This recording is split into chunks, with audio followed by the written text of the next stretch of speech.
Order. I remind honourable members that there have been some changes to normal practice in order to support the new hybrid arrangements. Timings of debates have been amended to allow technical arrangements to be made for the next debate. There will also be suspensions between each debate. I remind members participating physically and virtually that they must arrive for the start of debates in Westminster Hall. Members are expected to remain for the entire debate. I must also remind members participating virtually that they are visible at all times both to each other and to us in the Boothroyd room. If members attending virtually have any technical problems, they should email the Westminster Hall Clerk's email address, which is westminsterhallclerks@parliament.uk. Members attending physically should clean their spaces before they use them and as they leave the room. I would also like to remind members that Mr Speaker has stated that masks should be worn in Westminster Hall. Members attending physically who are in the latter stages of the call list should use the seats in the public gallery and move on to the horseshoe when seats become available. Members can only speak from the horseshoe where there are microphones. Before I move on, we're going to have a formal time limit of 3 minutes at this stage, given the amount of interest and the amount of people speaking. So after Catherine McKinnell, it will be 3 minutes, so I'd exhort members to stick to that, please, and otherwise we're going to have to drop it down a little bit. Catherine McKinnell to move the motion. Thank you, Mr Dowd. I beg to move that this House has considered E-petitions 585-313 and 585-314 relating to Israel and Palestine. And it's a pleasure to serve under your chairmanship, Mr Dowd, and to lead this incredibly important debate on behalf of the Petitions Committee. As honourable members will be aware, the committee decided to schedule a single debate on both petitions related to this topic. And before I begin, I wanted to draw honourable members' attention to something that will be depressingly familiar from previous conflicts in the Middle East. According to the Community Security Trust, there's been a sharp rise in anti-Semitic incidents in the UK in the past month since the violence began. It's totally unacceptable and should serve as a reminder to everyone in public life that words have consequences, and we must always avoid the kind of inflammatory language that fans the flames of hate and racism and puts the security and safety of Jewish communities at risk. We've all been shocked and horrified to see the tragic and heartbreaking violence in Gaza and Israel last month. I know this is an issue that provokes strong emotions both in the country and in the House, and the roots of this conflict are deep, complex and highly contested.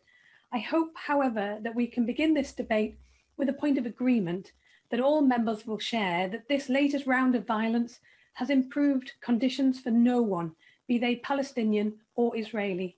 The loss of life, including so many children, is heartbreaking, and my thoughts are with all those who have lost loved ones. And I'm sure that honourable members will have shared the horror at the indiscriminate firing of thousands of rockets by Hamas from Gaza into Israel and Israeli actions that have killed Palestinian civilians.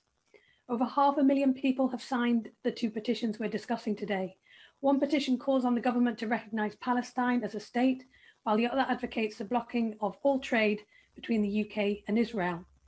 As Vice Chair of Labour Friends of Israel and a parliamentary supporter of Labour Friends of Palestine and the Middle East, I share the deeply held concerns for the plight of the Palestinian people. Colleagues who have visited the region will know that the desire of the Palestinians to live in dignity and peace in a state of their own is unmistakable. Their aspiration for self-determination is one that we should wholeheartedly support. It's right for the Palestinian people and it's right for the Israeli people. However, I do not believe that sweeping sanctions of the kind proposed by the second petition would bring the prospects of a two-state solution any closer. As the government's written response says, we should not hesitate to express disagreement with Israel where necessary, but sanctions threaten to drive the two sides further apart, increase polarization and extremism, and weaken the voices of Israeli and Palestinian peacemakers. Blocking all trade between the UK and Israel would destroy our relations with Israel and reduce our influence in the Middle East. The only long-term sustainable solution to the conflict and the only way we can end the sporadic and sickening outbursts of violence is for the two peoples of this beautiful land to have states of their own. Israel, safe, secure and recognised within its borders, living alongside an independent Palestinian state. Former Israeli President and Prime Minister Shimon Peres famously remarked that the tragedy of the Israeli-Palestinian conflict is that There is light at the end of the tunnel. The bad news is there is no tunnel. What he meant by this was that the most fair-minded observers know what a peaceful resolution to this long-running conflict would look like. Gradual sequence of confidence-building measures, eventually culminating in a two-state solution. The lack of a process and a foundation to get to that point is the key problem. It's an immense relief that the ceasefire in Gaza is holding up. But if we want to look back on this at the point at which peace and the process became possible, there must be meaningful dialogue between Israel and Palestinians. For too long, it's felt like Palestinian groups didn't really want a peace process, while the Netanyahu government felt like it didn't need a peace process. The latest eruption of violence shows how unsustainable these notions are. The approval of a new coalition government in Israel offers an opportunity to kickstart the process towards a peaceful two-state solution. But peace is not within the gift of one side alone. It will require painful compromises and concessions by both sides, the kind of leadership, imagination and generosity that has rarely been evident on the part of the Netanyahu government or Palestinian representatives in past negotiations. So a two-state solution can only be brought about by bringing Israelis and Palestinians closer together. But as we all know too well, the response of the international community has too often been marked by a combination of frenzied activity followed by long periods of inaction that are interrupted only by the occasional futile gesture. It's time for a new approach, one that doesn't ignore the necessity and centrality of the peace political process, but also isn't held hostage by its ups and downs. It involves a massive program of international investment in peace building in Israel and Palestine, one that can begin to construct the civic society foundations upon which any lasting peace deal will have to rest. Earlier this month, I was pleased to join with 64 parliamentary colleagues in support of the establishment of an international fund for Israeli-Palestinian peace. This strong cross-party backing was also evident in the Westminster Hall debate that I led on this topic last November, and in the widespread support for the bill introduced by the former member for Enfield North in January 2017. Designed by the Alliance for Middle East Peace, an international fund would invest $200 million annually in grassroots, people-to-people projects. Some may question whether sports and summer clubs, tech training and environmental projects can really help to bring 70 years of pain and suffering to an end. But I believe they can, because we've seen such an approach work in the very recent past. The example of the International Fund for Ireland shows a transformative impact that civic society peace building work can play in helping to end seemingly intractable conflicts. Established in 1985, a dark time when the trouble seemed as intractable as the conflict in the Middle East does today, the IFI eventually grew to encompass more than 6,000 people-to-people projects. This fund opened new space for politicians, helped to bring about a reservoir of public support in both the unionist and the nationalist communities, which has sustained peace in Northern Ireland through multiple ups and downs over the past 2 decades. Not for nothing did Britain's chief negotiator Jonathan Powell later hail the International Fund for Ireland as the great unsung hero of the peace process. The Middle East need be no different. Indeed, there's now a robust body of academic research and evidence suggests that those peace-building projects already operating on the ground significantly improve Israeli and Palestinian participants' attitudes to one another and lead to higher levels of trust and cooperation, more conflict resolution values, and less aggression and loneliness. The problem is that these projects have not received the attention, focus, and money that they need and deserve to really have an impact. So while the International Fund for Ireland has invested $44 per person per year in peace-building work, only around $2 per person is invested every year in Israel and Palestine. But that could all be about to change. In December, the US Congress passed the Middle East Peace Partnership for Peace Act with strong bipartisan support. It will invest $250 million over the next 5 years in peace-building work, the largest such investment ever. And the legislation is designed to evolve in a multinational direction if other countries wish to participate. Indeed, it specifically creates seats on its board which are reserved for foreign governments or other international actors. In the Westminster Hall debate I led last November, ministers promised to examine the feasibility of British participation in the new US initiative as a step towards its development of a truly international institution. Sadly, despite endorsing the concept of an international fund in 2018, the government has thus far dragged its feet. Last year, it even eliminated funding for the People for Peaceful Change programme, the UK's own small-scale investment in peace-building work. And despite his talk of a global Britain, the Prime Minister last week failed to seize the opportunity of the G7 summit to work with President Biden to galvanise international support for the fund. With or without Britain, this is a project whose time has come.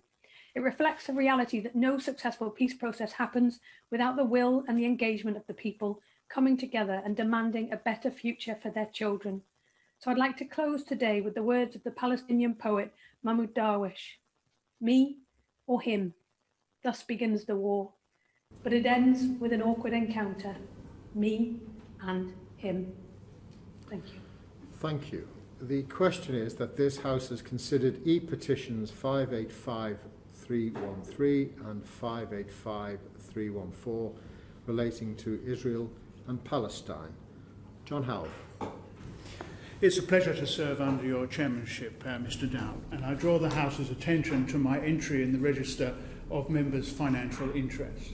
I would like to begin by congratulating the new Israeli Prime Minister, Naftali Bennett, and Yair Lapid on forming a new government in Israel.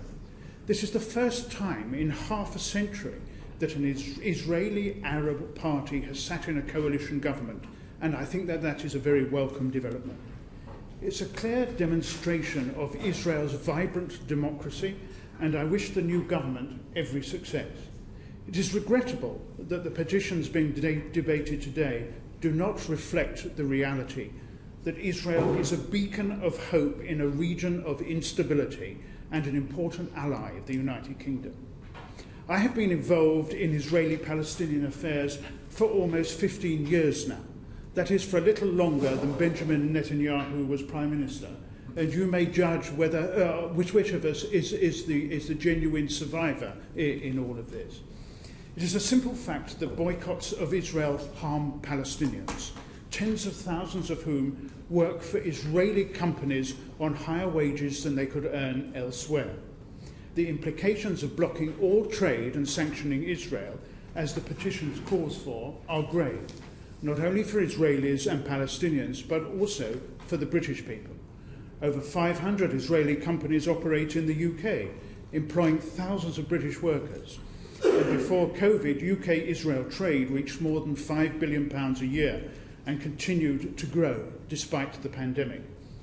Generic medicines produced by the Israeli company Teva save the NHS billions of pounds every year.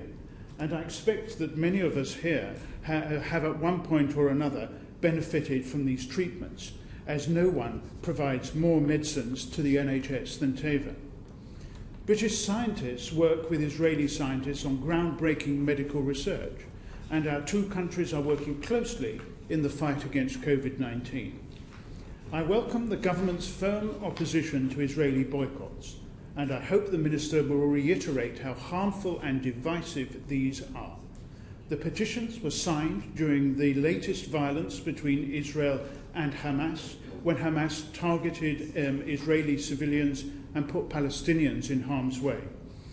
Israel's strikes in response to these indiscriminate attacks were, by contrast, precise, only targeting militants and terrorist infrastructure. Every civilian casualty is regrettable, a view also held, incidentally, by the Israel Defense Forces, but not, it would seem, by Hamas. The crucial context is often neglected by those who call for arms embargoes and say that Israel's response was disproportionate. And on that, I shall leave the matter in abeyance. Thank you. Thank you. Shabana Mahmood. Thank you very much, Mr. Dowd. It is a pleasure to serve under your chairmanship. Like many thousands of my constituents, I watched in absolute horror when a few weeks ago violence was used against worshippers gathering during the Muslim holy month of Ramadan at the Al-Aqsa Mosque. The scenes were truly shocking, Mr. Dowd. They were very deeply painful to watch, and they motivated many thousands of my constituents to write to me. And so many of them, like me, were thinking, there but for the grace of God go I. Mr. Dowd, the ceasefire is, of course, welcome. We all pray that it holds and is strengthened and that a path forward can be charted. But it is essential that all holy sites in that holiest of cities, holy to so many people of many different faiths, are protected and respected. And I press the Minister to do whatever he can to ensure that there is no repeat of the scenes that we saw just a few short weeks ago. The history of Palestine and Israel is in so many ways a perpetual cycle of loss, sorrow and conflict, pierced only occasionally by moments of hope and fleeting opportunities for positive and lasting change. Even these moments have become ever more rare in recent years, with a cycle of violence that has decimated entire communities, seen the loss of countless lives, and laid bare the shaky foundations on which any aspirations of a negotiated diplomatic settlement have been built. The goal of a viable and sovereign Palestinian state, alongside a safe and secure Israel, remains the shared objective of so many in this House and indeed all over the world, but in truth it has rarely seemed further away. The end of Benjamin Netanyahu's 12 years as Prime Minister of Israel at least suggests that a path toward a settlement, political and practical, could be charted. Indeed, the high-wire balancing act that led to his removal points to a long-missing political tenacity that could bode well. But amongst those who have removed an indisputable roadblock to peace are some with greater belligerence still, opinions more extreme and entrenched even than Benjamin Netanyahu's. That they will serve alongside those with an unequivocal commitment to a viable two-state solution is welcome, and it is perhaps to them that we must reiterate that the illegal occupation and proposed annexation of the West Bank are violating international law, because only when they accept this can we make progress in the field of peace. Any and every road toward a just and lasting peace requires that the occupation is brought to a permanent end, with both Palestinians and Israelis enjoying true and meaningful security, dignity and human rights. Now, some may try and argue that formal annexation has been stopped, that we no longer need be concerned. It is impossible to adequately articulate how dangerous and misguided such counsel is. The truth is that illegal settlement expansion has continued and Palestinians are still being evicted from their homes. I cannot condone these violations, and nor should anyone in this House or indeed in the international community. The Labour Party has repeatedly called on the UK government to object to the expansion of settlements in the strongest possible terms, and we have raised this in Parliament, in public and directly with the Israeli ambassador to the UK, and I urge the Minister today to change the dial on the facts on the ground by recognising the state of Palestine. Thank you. If colleagues wish to remove a jacket, feel free to do so in the light of the heat. Afzal Khan.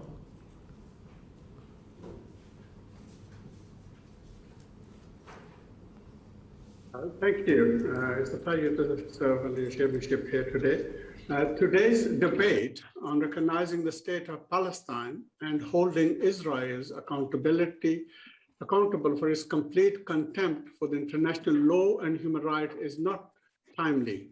It is not timely because it should have happened long time ago. And I find it heartbreaking that after decades of violence, illegal occupation, demolition of Palestinian homes, and complete disregard for their lives, we are still debating the very basics. This government has a policy of two-state solution, but paradoxically is yet to even recognize the state of Palestine. This lip service has only cost lives and entrenched the de facto annexation of Palestinian land and sends a loud and clear message that Palestine is not equal. Of the 193 member states of the United Nations, 138 have recognized the state of Palestine. UK is only one of them. I recently received a response from Minister outlining that the UK will recognize a Palestinian state at a time when it best serves the objectives of peace. If we truly believe that the time is not now, which is frankly already too late, then we need to deeply rethink our religious, moral, and political philosophy. In two-state solution and equality cannot be discussed without talking about occupation, which is the root cause of so many of the issues at hand. From evictions to inequality, such acts only entrench divisions and make peace harder to achieve. Will the minister openly condemn illegal annexations and evictions and urge Israeli authorities to end their impunity? The shocking scenes during the holy month of Ramadan, when far-right Israeli groups chanting death to Arabs and the storming of the Holy Al-Aqsa Mosque and bombings of the media building in Gaza are beyond condemnable. Yet there is a zero accountability for Israeli actions. The reality is that the minister already knows all this.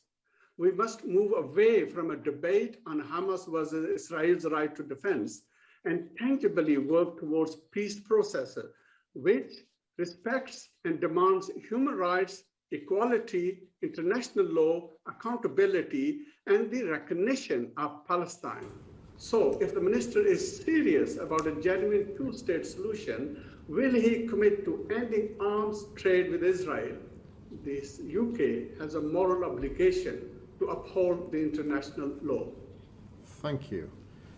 Steve Baker. Thank you very much. I begin by saying that I made a mistake. I made a serious mistake, but I was not alone in making it.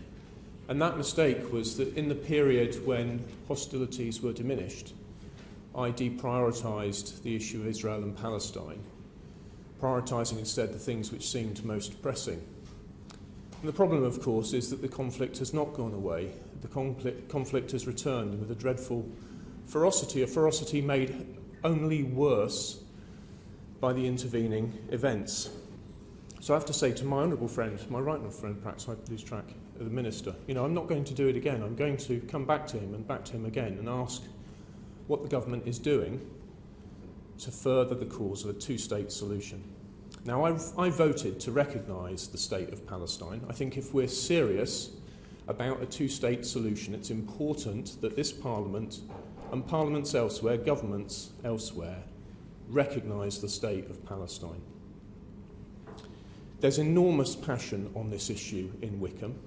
About 17% of my electors on the last census are British Asians.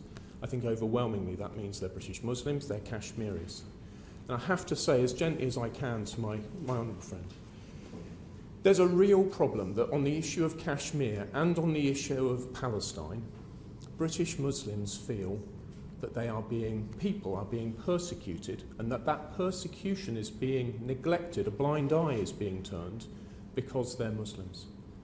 Now, however true or untrue that may be, I think it is incumbent on me as their Member of Parliament to call it out and to say, of course, that would not be acceptable if that is what is happening. Even the very thought that it might be happening, I would suggest, would tend to radicalise opinion. And we can't have that, not one bit of it. We must act, we must be seen to act. The third point that I want to make is to say a huge thank you to community leaders in Wickham, in particular the imams. Having seen some conduct elsewhere in the UK on this issue, I feared that when a protest was held in Wickham of what might take place. But I have to say I could not be more pleased or more proud of what our imams said. The one speech in particular brought to my attention is a speech which I think anyone of good faith, in particular any one of the three Abrahamic faiths, could get behind as a speech of humanity and dignity. Finally, as a book I've been offered, suggested that I read over the summer that I'd recommend others reflect upon, a book called I Shall Not Hate by a doctor called Izzeldin Abulesh. In 2009, his 3 daughters were killed by Israeli shells. What a terrible thing, but if he shall not hate, then I recommend that approach to everyone. Thank you. Naz Shah. Thank you. As a new administration takes over in Israel and the mother of all parliaments, we debate the Palestinian question, my welcome message to Prime Minister Naftali Bennett, who previously stated, "I will do everything in my power forever to fight against a Palestinian state," is this. To Mr. Bennett and those who support you in the Knesset, the mood music is changing. The world is waking up to Israel's actions, and all those who want to see lasting peace in the region know to achieve such peace, we must end the occupation, injustice and oppression, and this starts with recognising a viable Palestinian state. Because, Prime Minister Bennett, I know in the past you have ruled out the transfer of even a centimetre of land to the Arabs and boasted by saying, "I've killed lots of Arabs in my life and there's no problem with that."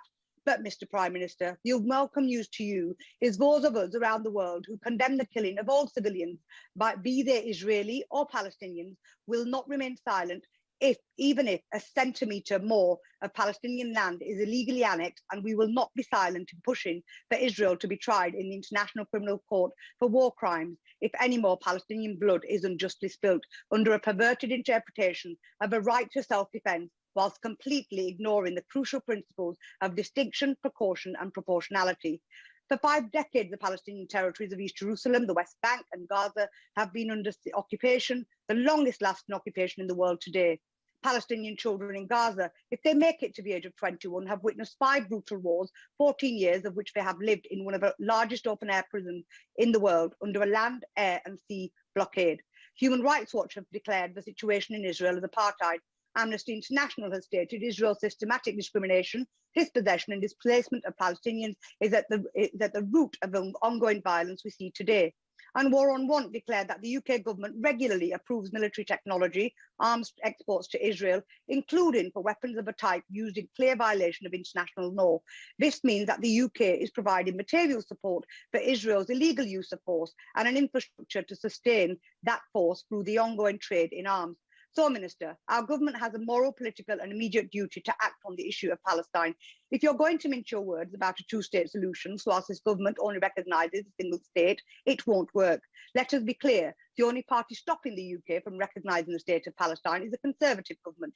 While sending empty words, the only thing stopping the UK from supporting rather than blocking a United Nations inquiry to investigate the underlying root causes of the conflict in the region is a Conservative government.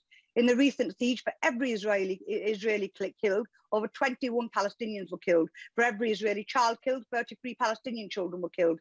And while all of the parties condemn aggression and illegality on either side, the only party that turns a blind eye to Israel's actions, and regardless of questions of violations of international law, is a Conservative government. The blinkers have been taken off of the eyes of the world. The reality is, of Israel's actions are clear. Minister, the Palestinians have suffered for too long. The time for empty words are over. Either act or the electorate will.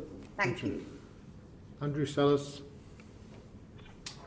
The desire of Jewish people to have their own homeland existed for a very long time before the creation of the State of Israel in 1948.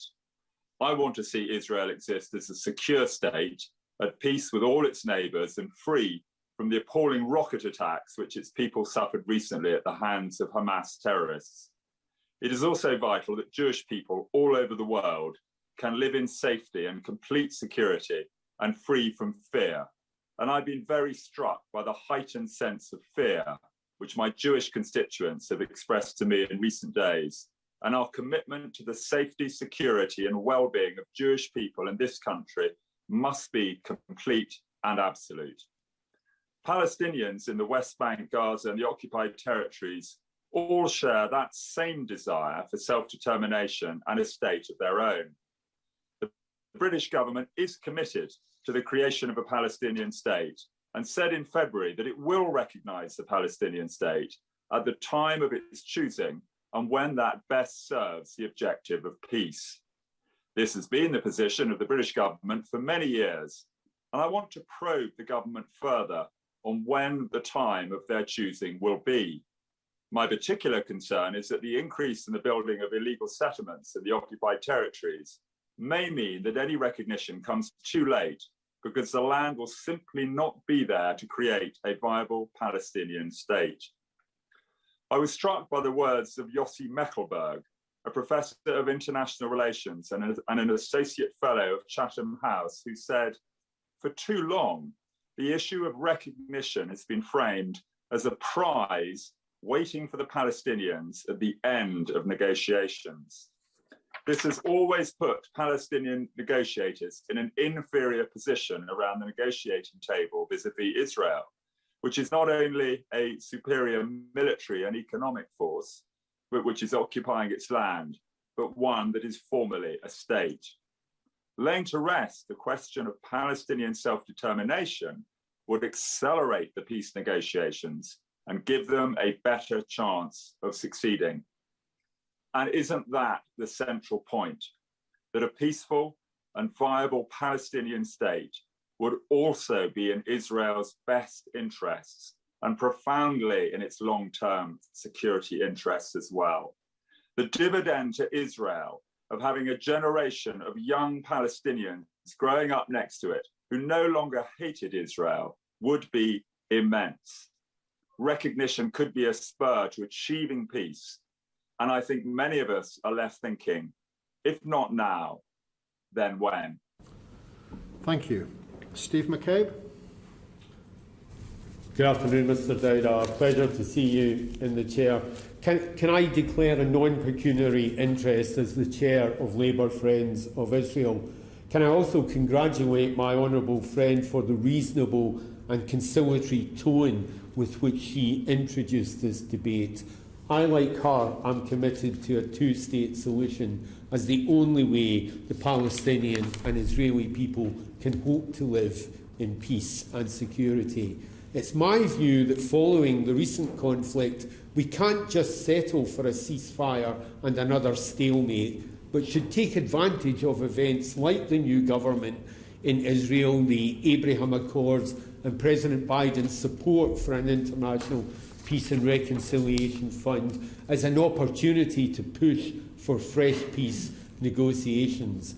It would be really heartening to hear from the Minister today that following the G7, the UK is going to commit to playing our full part as a member of the International Peace and Reconciliation Fund. I say to colleagues who disagree with me that, like them, I want a viable and democratic Palestinian state, but I doubt the wisdom of willing it as a unilateralist gesture.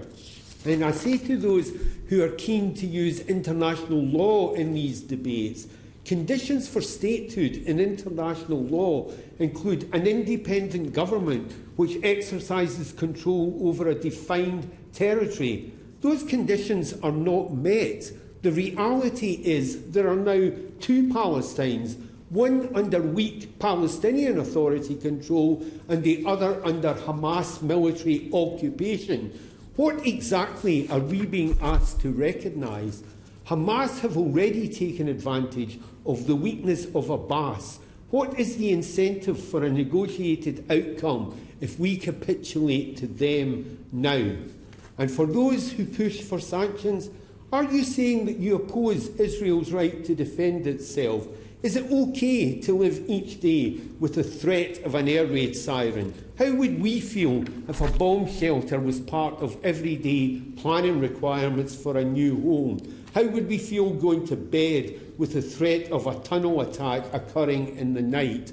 Those who deny the threat from Hamas, the existence of its propaganda, who fail to acknowledge the actions that they engage in, are making excuses for Hamas, and they're too willing to condemn Israel and too ready to turn a blind eye to Hamas atrocities. We need a better approach to this. We need an approach that's diligent and that's serious and that is designed to bring about proper and lasting peace. Thank you. Thank you. Steve Double. Thank you very much, Mr Dowd. It's a pleasure to serve under your chairmanship. And I find myself agreeing with virtually every word that the honourable member whose constituency I can't remember, I'm afraid, but for Labour Friends of Israel just said, and really concur with his viewpoint on this. Clearly this debate is at a very timely point in time with the formation of the new government in Israel. And I'm sure we all wish them well as they have managed to bring together different partners in this new government, and the hopes of many for reconciliation and peace, I'm sure, rest on them.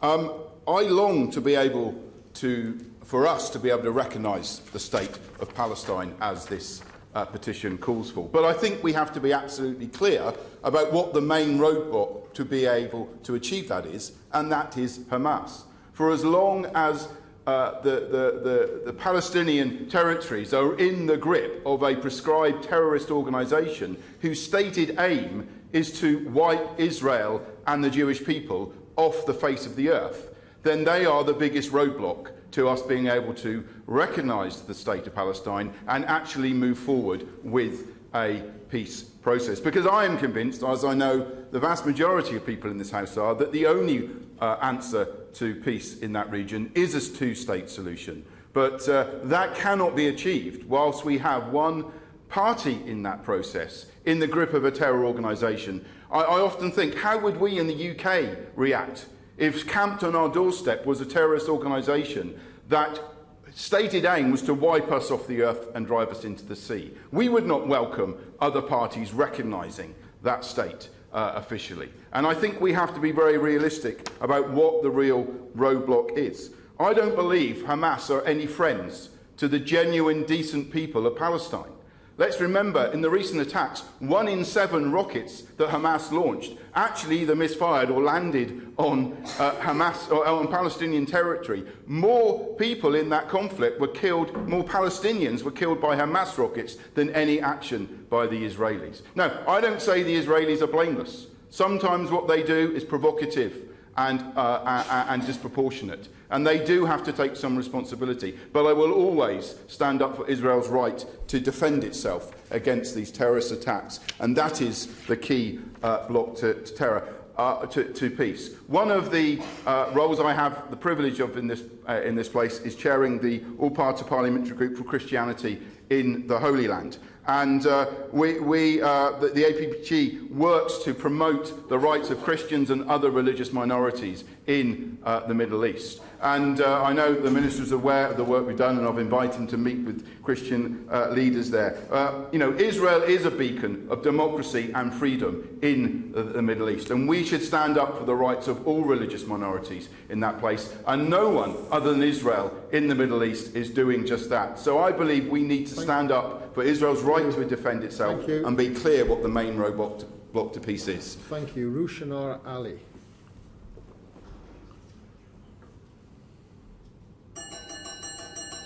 Thank you.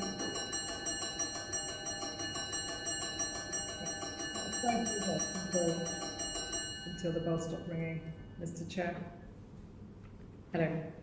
Thank you, Mr. Chair. It's a pleasure to serve under your chairmanship.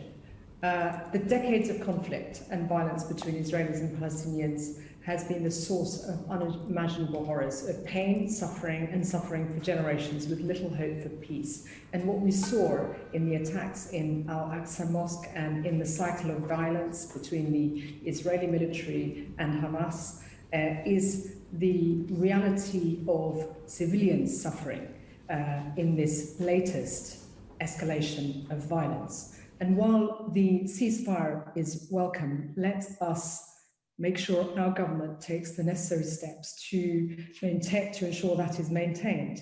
And let us just take stock and remember how many people have sadly lost their lives. A total of 256 Palestinians, including 66 children and 6 people with disabilities, were killed during the 11-day military assault on Gaza, and nearly 2,000 injured between the 10th of May and the ceasefire announcement on the 21st.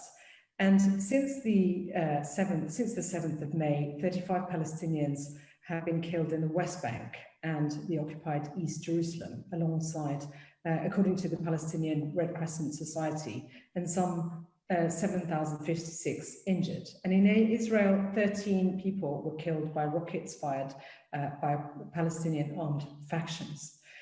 Mr. Chairman, we need to ensure that the international community, led by the US and with our government and others, work together now to ensure that there is a negotiated settlement to secure peace in that region. Otherwise, the cycle of conflict and violence will continue. That is why it's so important that our government listens to many in Parliament, but also across our country, who have in the past campaigned for the recognition of Palestinian statehood. Some of us were in Parliament at the time where campaigning for statehood when that came up previously. And we need our government to work with our partners internationally to ensure that the Israeli government is held to account for the atrocities it has committed, as well as, of course, Hamas. We need to make sure civilians are not caught in the crossfire and that they are protected against this conflict. Ultimately, the only way we're going to prevent this cycle of violence is through a negotiated settlement. And that's why it's vital that our government plays its part, and frankly, its actions have been found wanting. Thank you. Thank you. Christian Wakeford. Well, thank you, Mr Dowd. It's a pleasure to be serving under your chairmanship. I'm sure that honourable members will join me in congratulating the new Israeli government and the Prime Minister Naftali Bennett on gaining a majority in the Knesset yesterday. And I say to him, Mazel Tov and good luck. I'm deeply concerned about the substance of the petitions that we're actually debating today. I consider myself both a friend of Israel and the Palestinian people, and I don't believe that these petitions will actually result in any positive outcome for either. The language that these petitions actually employs is clearly inflammatory, it breeds misunderstanding, and it foments hatred and hostility. As we've seen in recent weeks, that divisive language has directly fueled anti-Semitism in the UK, leading to attacks on our Jewish communities, including in my own constituency, in Prestwich and in Whitefield. In May, more anti-Semitic incidents were recorded by the Community Security Trust than any month since records began. And again, I pay tribute to the very important and fantastic work that CST do in protecting the community, but it should not be necessary. We should not need security guards at our schools and at our places of worship. And in my very first meeting with them, I said to them, it is my duty to make sure that they are no longer needed, and I will continue to do that work, Mr Chairman. We've seen vehicle convoys intimidate Jewish people and mezuzahs removed from Jewish homes and desecrated. And in my own constituency, Jewish people have told me that they were afraid to even walk to synagogue. This is a truly terrible state of affairs. Openly anti-Semitic banners were held at last weekend's rally in central London, with Israel described as a Nazi state. It is shameful that British politicians were present and did not condemn the overt anti-Semitism on display. The Israeli-Palestinian conflict is deeply complex, and it is worthless to make oversimplifications by suggesting that Israeli actions are disproportionate or that Israel is persecuting Palestinians as these petitions do so. We are talking about a liberal democracy, the world's only Jewish state, being attacked by an internationally prescribed terror group committed to its destruction. There cannot be any justification for these attacks, and we have seen that target communities, homes, schools, and even nurseries. I welcome the government's commitment to ban boycotts against Israel, which divide our communities, and I hope this legislation is brought forward soon so that we can provide the peace of mind that my constituents seek. The overdue EU study into the Palestinian Authority's school curriculum has reportedly found evidence of anti-Semitism and incitement to violence. So will the Minister ensure that this report is published as a matter of urgency? It is troubling prospect that teachers supported by UK taxpayers' money use these textbooks which normalise violence, just as we rightly call out anti-Semitism in the UK, we must call it out abroad in the West Bank and in Gaza. And I conclude by saying it's only through direct peace talks that a two-state solution will be achieved, and while I will not be starting by holding my own petition on this subject, I would hope that such a petition will gain far more support than those that we are actually debating today. Thank you. Julie Elliott. Thank you, Mr Dowd, and as ever it's a pleasure to serve under your chairmanship, and it's a real honour to speak on such a critical issue today. I also wish to declare a non-pecuniary interest as Chair of Labour Friends of Palestine and the Middle East. We've recently passed the 54th anniversary of occupation of the Palestinian territory, one of the longest occupations in history.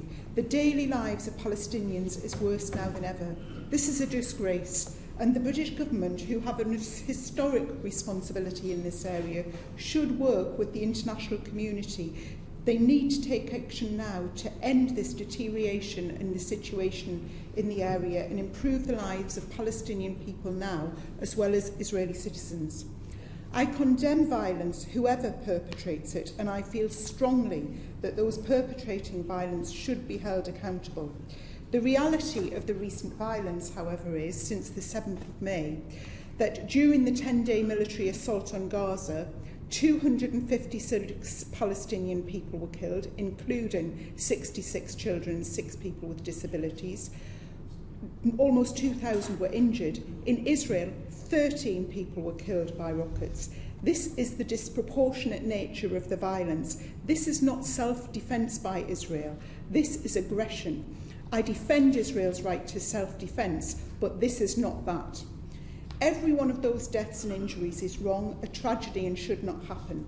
Accountability, whether it be of the Israeli government or of Hamas, should be following, and this government have a responsibility to try and make that happen through the international courts. The situation post-ceasefire is not the status quo, which in itself is not good enough. Only this morning, in occupied East Jerusalem, municipal inspectors in the Al-Bustan area in Silwan were handing out demolition notices. The situation in Gaza is deteriorating, not de-escalating, not improving.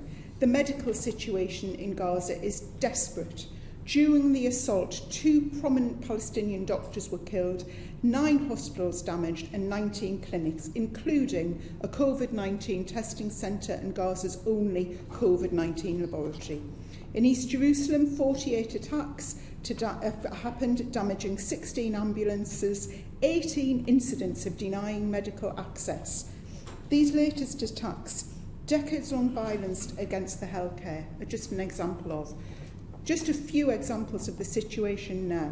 The violence may have stopped, but the situation on the ground has not improved. The government should ban ban goods from illegal settlements and recognise the state of Palestine now. It should be taking action with the international community to ensure international law is upheld. Thank you. Tommy Shepherd. Thank you, Mr Dowd. A pleasure to serve under your chairship, and thank you for squeezing me into the debate. I think all of us will have been appalled at the loss of life in the conflict in Gaza and in Israel last month, but particularly the loss of life, and particularly the loss of life of non-combatants and many children who we saw on our television screens. But the real tragedy is not that. The real tragedy is that this will happen again. Next week, next month, next year, it will happen again, and it will keep happening until the root cause of the conflict is tackled. And the root cause of that conflict, as my colleague has just said, is the fact that Israel is in military occupation of the Palestinian territories which were designated for a future state of Palestine.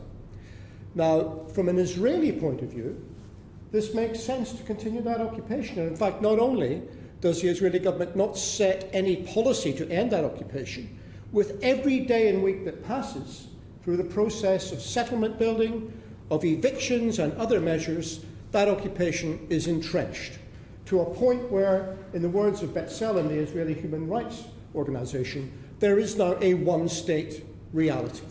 And within that one-state reality, people's life chances and how people are treated are fundamentally different depending on whether you are Palestinian or whether you are an Israeli. And for more than 50 years, Israel has maintained this policy almost consequence-free. Yes, of course, there have been many UN resolutions and many people have wrung their hands and said it's not right. But actually, Israel has been able to maintain this military occupation pretty much unrestricted. Now, these petitions are before us today from people who are clearly concerned about the plight of the Palestinian people. And I ask you for a moment, particularly colleagues on the other side of this argument, to see it for a moment through their eyes. Because if we do not take action to try and persuade Israel to end the occupation and bring about a two-state reality, then what we are doing is breeding further despair amongst those Palestinian communities. We are galvanizing the extreme right wing in Israeli politics, and we are leading to a situation where groups like Hamas fill a political void which is left. So that is why we need to take some action. And I think there is a moment now with the new Israeli government and the new American government for this country to step up to the mark and do something. And if people to say that a boycott of Israel won't work, then the question the government has to answer is this: what sanctions should then be applied in order to try and make the Israeli government be consistent with international law? And finally, Chair, this surely must be the time to recognise Palestine. If we are sincere about a two-state solution, then you cannot say that on the one hand and refuse to recognise one of those states on the other. Thank you. Alistair Carmichael. Thank you very much, Mr Dowd. It's a pleasure to serve under your chairmanship. I'd remind the House of my entry in the Register of Members' Interests, and that I serve as a Director of the Advisory Board of the Council for the Advancement of Arab-British Understanding. The two petitions that have been brought to the House today are probably two of the most substantial issues that we could have hoped to have before us. I thank the Petitions Committee for bringing them, but to attempt any meaningful analysis of these issues in a 3-minute speech is an optimism that goes beyond even that which I am afraid I can achieve. I would just say, however, picking up on the point made by the Honourable Member for Edinburgh East and Musselburgh there, that I have visited twice in Palestine, and I have seen what he refers to as the one-state reality. And I know exactly what he means. The point, though, about the one-state reality, as he describes it, is that it is no solution, and that the only solution is a two-state solution. And if it's a solution that doesn't involve two states in a meaningful way, then it is no solution. And the yardstick by which the Minister and British foreign policy should be guided is always to ask themselves one simple question: is this something that will make the achievement of that two-state solution more or less likely? So when we look around Palestine, when we see the settlement building programme in the West Bank, that is manifestly something which makes the achievement of that two-state solution less likely, and it is something that should be condemned by our government accordingly. It is also, I think, beyond peradventure the case that Britain should recognise Palestine as a state. And to those who have suggested, in fact, this is not possible because it's not quite the right time, or indeed because Palestine does not control her own territory, then I would gently remind the House of the reasons why Palestine does not control her own territory, and it goes back to circumstances which pertained in 1967 and subsequently. So there is now, I think, no good reason for that not to be the case, and I would also hope that in the context of the recent conflict in Palestine, that the Minister and our government will look very closely at the deployment of arms that would have come from this country. Because, like others, I bow to no one in my acceptance of the right to defend herself, but we all know that self-defence in law, wherever we find it, must always be commensurate and must be appropriate and proportionate. And what we saw was none of these things. And for the idea that these events should have been contributed to by arms sold from this country, I think is something that many people, wherever they come from in this debate in this country, would find disturbing. Thank you. Sam Tarry. Thank you, Mr Dowd. It's a pleasure to serve under your chairship. I'd like to commend my honourable friend, the member for Newcastle upon Tyne, for securing this important debate, a crucial fork in the road for Israel's government, following Naftali Bennett yesterday replacing Benjamin Netanyahu as Prime Minister. And I do hope the new administration will listen to the voices of governments from around the world on the issue of justice in Palestine and urgently change direction, because for too long, peace and the hope of peace has been crushed by military might. I know a large number of my Labour colleagues wish to speak in this debate today, including my honourable friend, the member for Poplar and Limehouse, whose constituents were the highest number of signatories alongside mine on the petitions to recognise the state of Palestine. Mr Chair, we've witnessed in recent weeks millions of people marching in almost every major city in the world. Israel's illegal occupations, annexations, the bombardment of the Palestinian people, and those trying to simply exist in Gaza can no longer be ignored.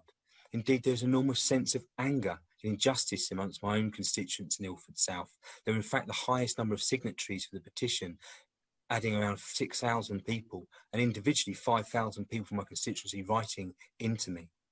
Both of these were at a time of the COVID pandemic, because people care deeply about what's happening around the world. These constituents feel rightly that human rights abuses, wherever they take place, should be challenged, whether it be in Kashmir, Myanmar, or Yemen, or indeed in Gaza. And while people are rightly concerned about events in the Middle East, I'll be really clear, it is never acceptable for members of the Jewish community, both in my constituency in Ilford and across the UK, to be subjected to criticism, abuse and attacks for the actions of the Israeli government.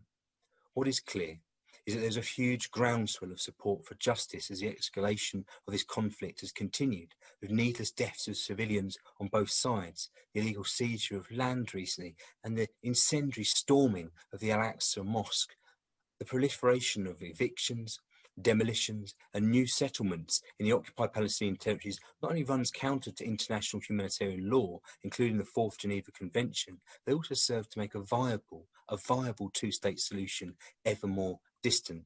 The Labour Party has now long urged both sides to come together to ensure a just two-state solution enables Palestinians and Israelis to peacefully coexist. I myself have travelled to Israel and to Palestine extensively on more than half a dozen occasions and seen firsthand the conditions that Palestinians are forced to live in. I've also, though, met with many progressive activists and politicians in Israel itself, and we encourage members on both sides of this House to forge links with those groups because we need partners for peace on both sides of this divide. And as we have seen in recent weeks, they were highly effective in helping bring the latest conflict to an end. The many powerful protests in the likes of Lod and Ramleh and Al-Faham showed that hundreds and thousands of Israelis are also united with the Palestinian people in their condemnation of the events in Palestine and Gaza. The UK government should therefore consider every possible avenue to put pressure on the Israeli government. That includes reviewing the £360 million of arms it sells to Israel, as well as challenging... Can you wind up, please? Can you just wind up? Indeed, Mr. Chair.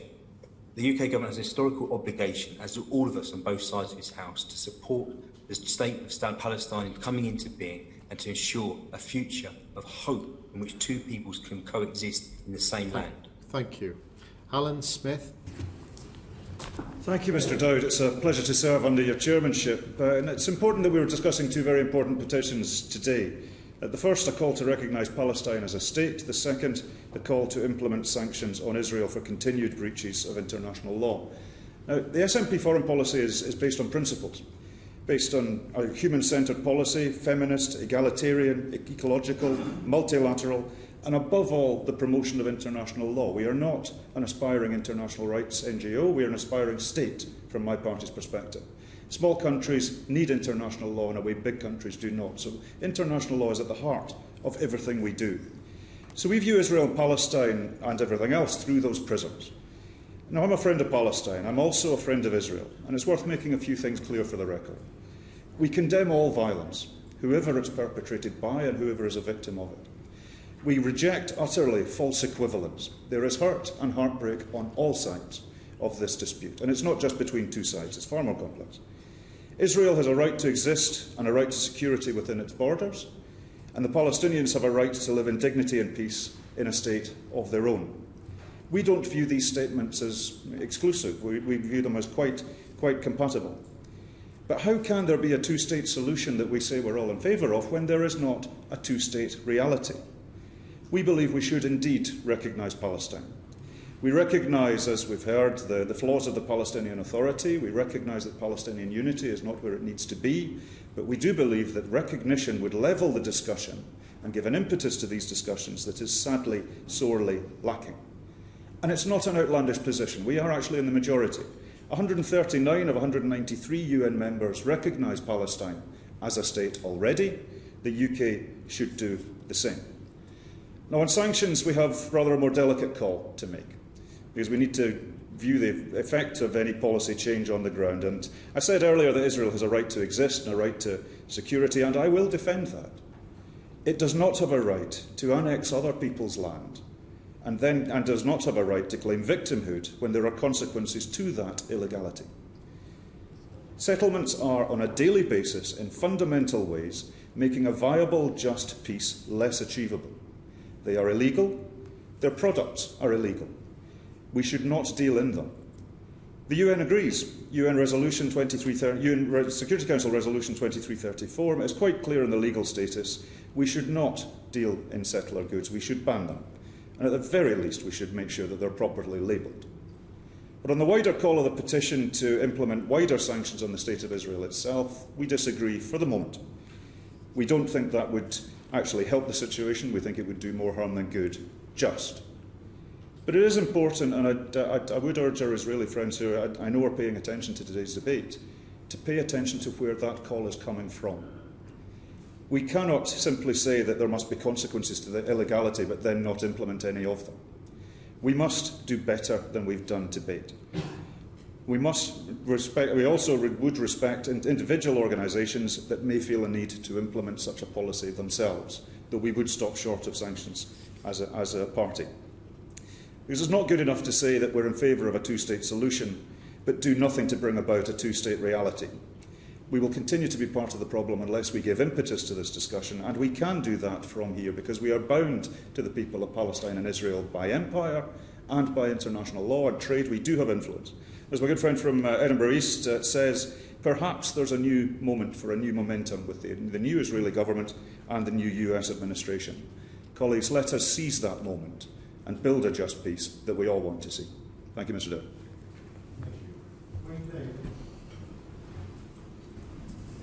Thank you, Mr. Dowd, and it's a pleasure to serve under your chairpersonship. I'm pleased that this debate is taking place today because there is tremendous public concern about this issue. Witness the fact that we've had two very significant petitions submitted to the House, and I'm pleased that the Petitions Committee has brought those two petitions forward. Let me say at the outset, there can be no justification whatsoever for anti-Semitism in any shape or form, whatever people's views are on the Israel-Palestinian issue. Let's be clear about that. Mr. Dowd, just a few weeks ago, nearly 300 people, Israelis and Palestinians, lost their lives in a violent conflict between Hamas and the State of Israel. We, the Labour Party, strongly condemn the firing of rockets by Hamas, and we strongly condemn the air attacks by Israel that led to such a large loss of life. Labour called for an immediate ceasefire, and we were pleased that international mediation led to a ceasefire. The immediate issue which led to the conflict was the appalling violation and desecration of the Al-Aqsa Mosque in Jerusalem. This was disgraceful, and the international community must do all it can to ensure that such scenes never happen again. Religious sites must be respected at all times. The second immediate reason for the conflict was the prospect of forced eviction of Palestinians in East Jerusalem, in particular from the community of Sheikh Jarrah. Let me be clear that Labour believes that the occupation of East Jerusalem by Israel is completely wrong, and we do not recognise the annexation of East Jerusalem by the State of Israel. The city of Jerusalem must be shared by Palestinians and Israelis. It is totally unacceptable that illegal Israeli settlers are trying to displace Palestinians from their homes, homes which their families have lived in for generations. There are also longer-term issues that are at the root of the conflict, and they must be addressed.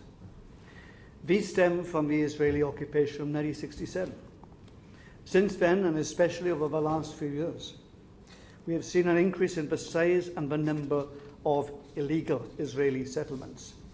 International law states quite clearly that these settlements are illegal, and we stand full square behind international law. No ifs or buts. But we have also seen a dramatic increase in the number of demolitions of Palestinian structures on the West Bank by Israeli authorities.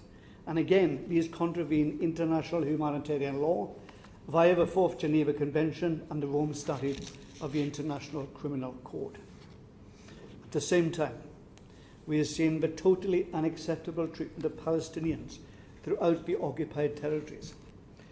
As a former youth worker myself, I have long taken a keen interest in the treatment of children in the occupied territories by the Israeli authorities. The military court system operates in a cruel and unacceptable way. Young people are denied basic rights, frequently denied contact with their parents, and are incarcerated in a way that leads, inevitably, for them to be psychologically scarred for the rest of their lives. If we're talking about injustices too, we have to focus on Gaza. Before the recent conflict in Gaza, the situation was bad. Now it is much worse. Whatever the profound disagreements that the Israeli government has with Hamas, there is no justification for the present blockade, a blockade which exacerbates the humanitarian suffering of the people of Gaza. But these injustices cannot be resolved through conflict. They can only be addressed and resolved through meaningful negotiations, and those negotiations must lead to a two-state solution, a viable Palestine alongside a secure Israel. In 2014, this Parliament called on the UK government to recognise the state of Palestine. The government says that it is committed to such a recognition. But as the leader of the opposition made clear last week, it is high time for such a recognition to happen. Will we give way on that point? Okay, we're not. Thank the honourable member for giving way. Whilst it's certainly politically expedient with certain by-elections to call for the recognition of Palestine right now, does not agree with his own colleague that how can you recognise something when you can't define it? What borders would it have? And without any real borders, is it really a state? With all due respect to the member, what I'm saying is what I believe to be right and what the Labour Party do to be right. There's no expediency about it. It's a long-standing commitment we have and we stick to it. Of course, there are issues to be worked out, but it would send out an important signal that we believe there should be an active Palestinian state to recognise it as a matter of principle. Now, I'm sure that the government would wish to see a peace process recommence as soon as practicable. But if the goal of the negotiations is to be a two-state solution, it would seem sensible that the UK joins with 139 other countries across the world and recognise now the state of Palestine. With regard to sanctions, in particular sanctions on arms, I think it's important that we take stock of the changing situation we are in. Some of you will recall that Labour called on the government to implement a ban on goods from the illegal settlements and from any annexed territories. If the Trump-Netanyahu plans for annexation were implemented, those plans, I am pleased, were not implemented, and President Biden's call for all new settlements to be stopped. We have a newly elected government in Israel, and I, for one, am pleased to see the back of Netanyahu. It is sensible, I would suggest, for us to wait a little to see how the Israeli government responds to the situation.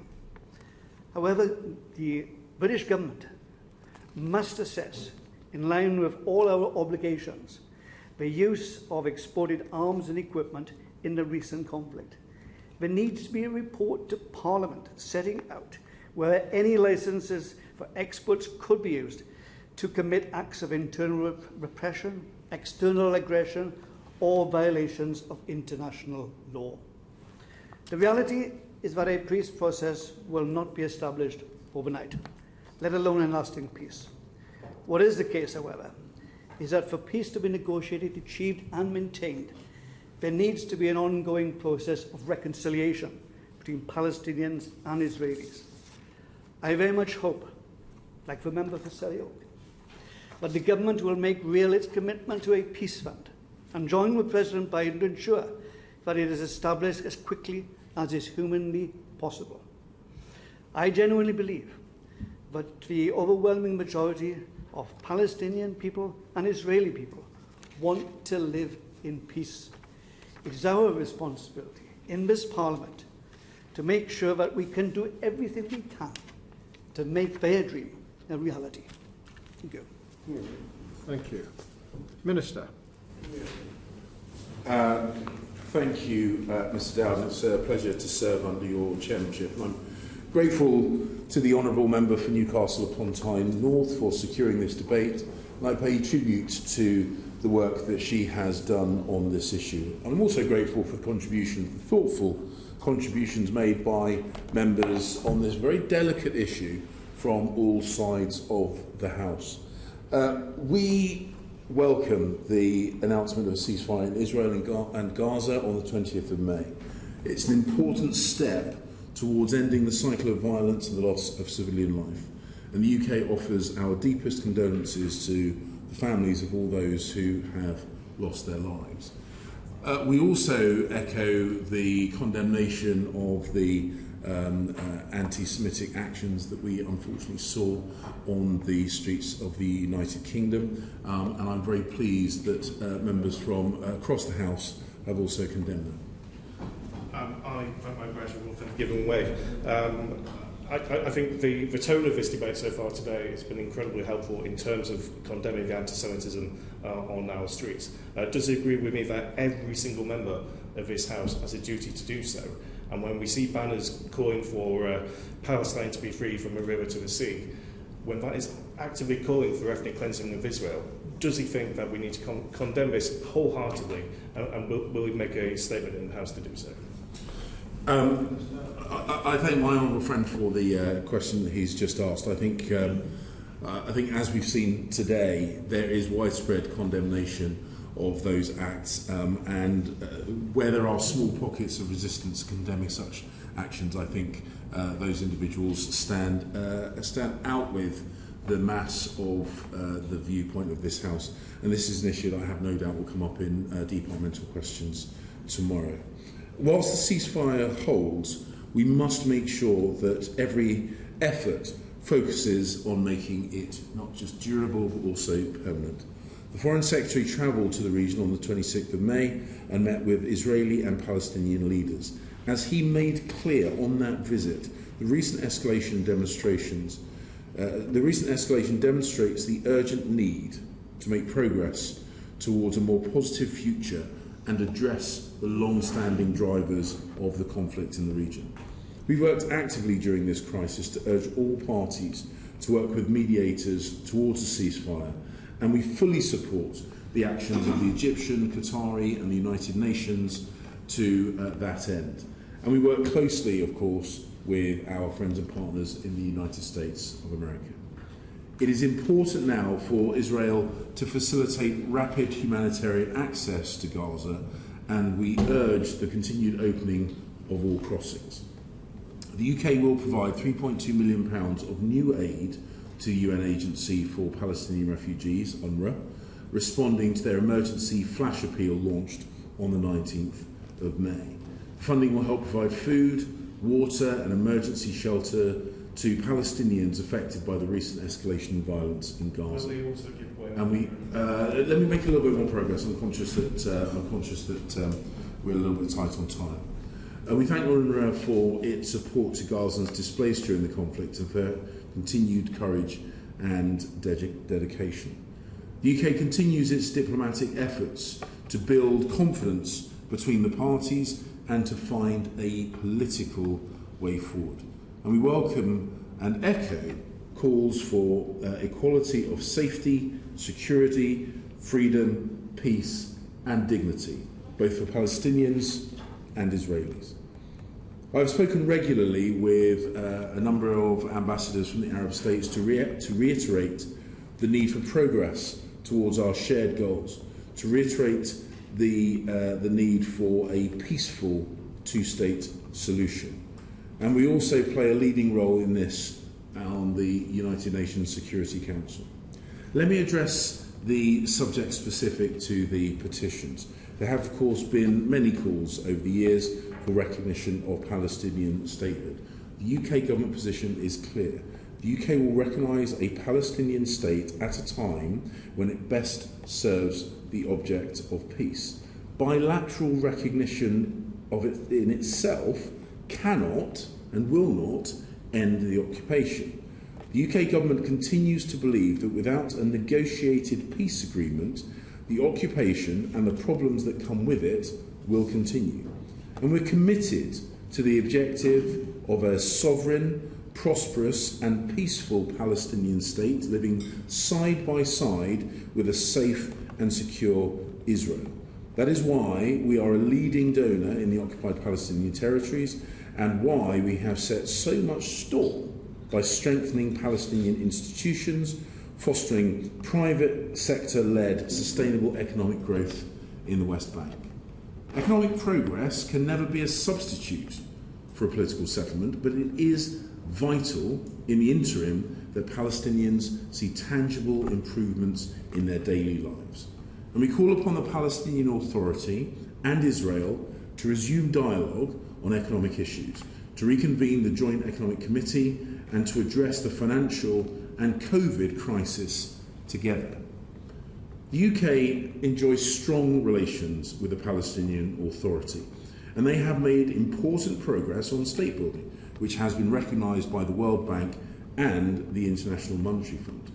It is so important now that the PA returns to Gaza to ensure that good governance is extended throughout the territories that will make up a future Palestinian state.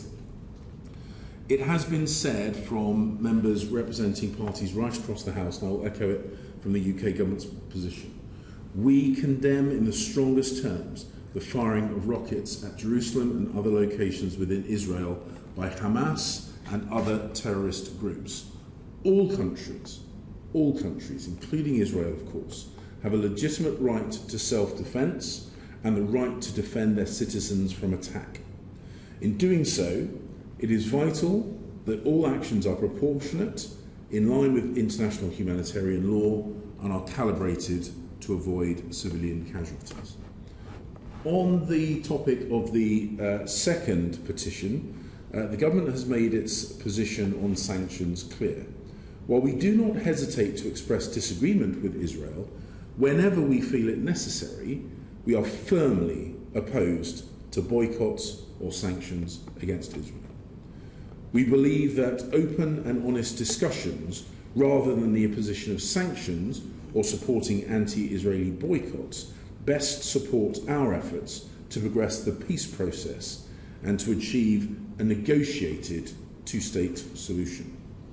This government takes its export control responsibilities very seriously and operates one of the most robust arms export control regimes in the world. We consider all export applications thoroughly against a strict risk assessment framework, and we continue to monitor the situation in Israel and the occupied Palestinian territories to keep all licences under careful and continual review as standard. And we continue to urge all parties to work together to reduce the tensions in the West Bank, including in East Jerusalem, so that hopefully we will not see images as we saw during May. A number of members have stated their desire for the UK to oppose evictions and demolitions. I can assure the House that the UK position on evictions, demolitions and settlements is long-standing, is public, and has been communicated directly with the government of Israel. And that is, we oppose these activities. In all but the most exceptional circumstances, evictions are contrary to international humanitarian law. The practice causes unnecessary suffering to the Palestinians and is detrimental to efforts to promote a peaceful two-state solution. So we urge the government of Israel to cease its policies related to settlement expansion and instead work towards that two-state solution. The Foreign Secretary and I have made the UK view clear in meetings with Israeli leaders. Most recently, my Right Honourable friend, the Foreign Secretary, did so on his visit to Israel and the occupied Palestinian territories on the 26th of May. We continue to call on all parties to show real leadership, including the willingness to make tough compromises and to frame these unilateral steps that move us, and to refrain from unilateral steps that move us further from our shared goal of a sustainable peace.